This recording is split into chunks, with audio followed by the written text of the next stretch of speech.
Today we're going to continue our discussion of integration using partial fractions. So let's take a look at this integral here. We have x plus 1 divided by x cubed plus x squared minus 6x in the denominator. There's no quotient rule for integration, so what we might notice is that that denominator can factor a little bit. So the first thing I can factor out is an x, and that leaves me the trinomial x squared plus x minus 6. And then I might notice again that that factors even more to x times x plus 3 times x minus 2. Now if I can get my denominator to be this nice factored polynomial form, and in fact this one's very nice because it's linear factors, I might be able to break up this rational expression into 3 separate simpler expressions to make my integration later on a little bit easier.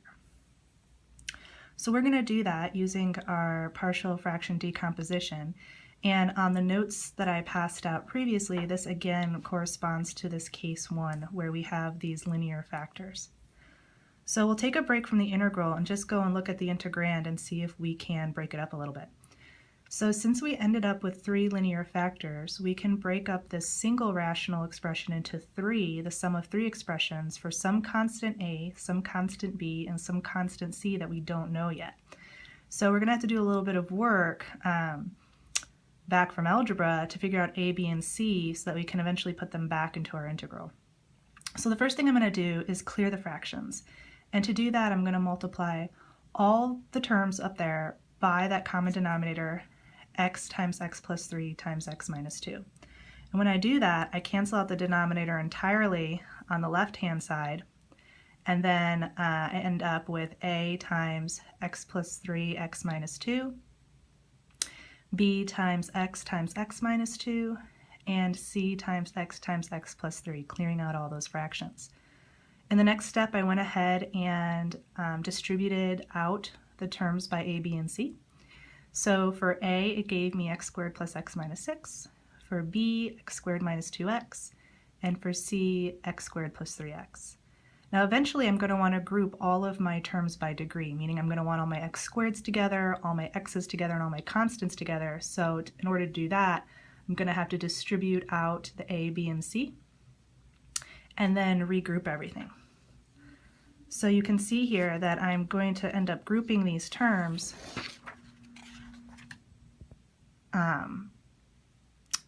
by degree. So notice I just rearranged things a little bit. On the left I included a 0x squared, which wasn't there before because I noticed that I had 3 x squared terms on the right.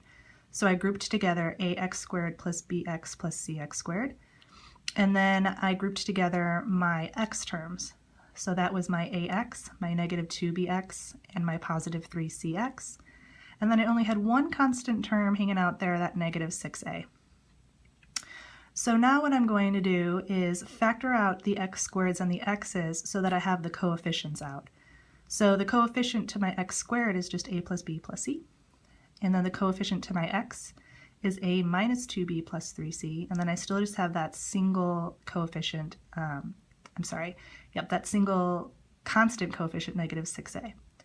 Now this is where it gets interesting because now we're going to equate our coefficients. So notice that originally on the left we had no x squared terms, so technically the coefficient in front of x squared is 0. And I'm equating that to the coefficient in front of my x squared term on the right. So I'm equating 0 to a plus b plus c. Now we know the coefficient in front of x is 1, so I'm equating that 1 on the left-hand side of the equation to the coefficient a minus 2b plus 3c, which is the coefficient in front of x. And then my constant coefficient on the left is 1 also, and I'm equating that to negative 6a. So this is a system of 3 equations with 3 unknowns, and there's lots of different ways to go about solving this from your algebra class. I'll show you what I did to get those coefficients for our integral. So I started with the third one, which was the easiest one to start with, in my opinion. And I started,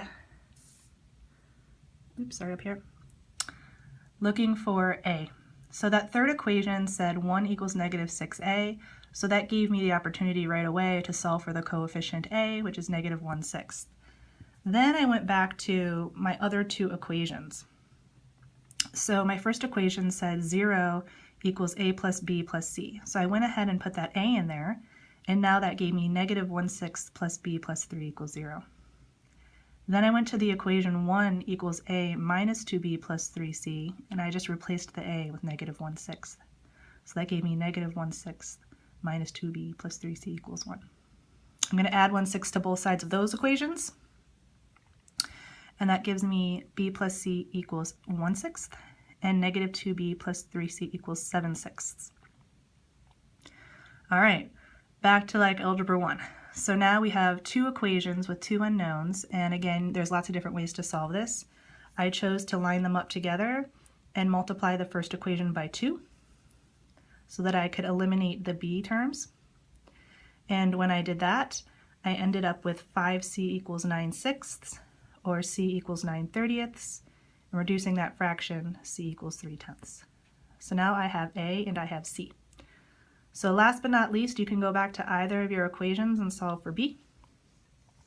I went ahead and went to b plus c equals 1/6, plugged in 3/10, and reduced my fractions, and now I have my coefficient b equals negative 2/15. So this whole section is algebra. It was like a break from calculus.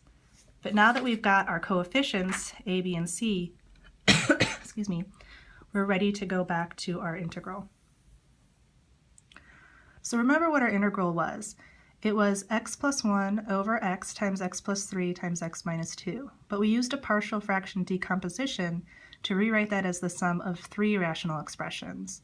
So really I can integrate a over x plus b over x plus 3 plus c over x minus 2, and I just did all that algebra to figure out what a, b, and c were.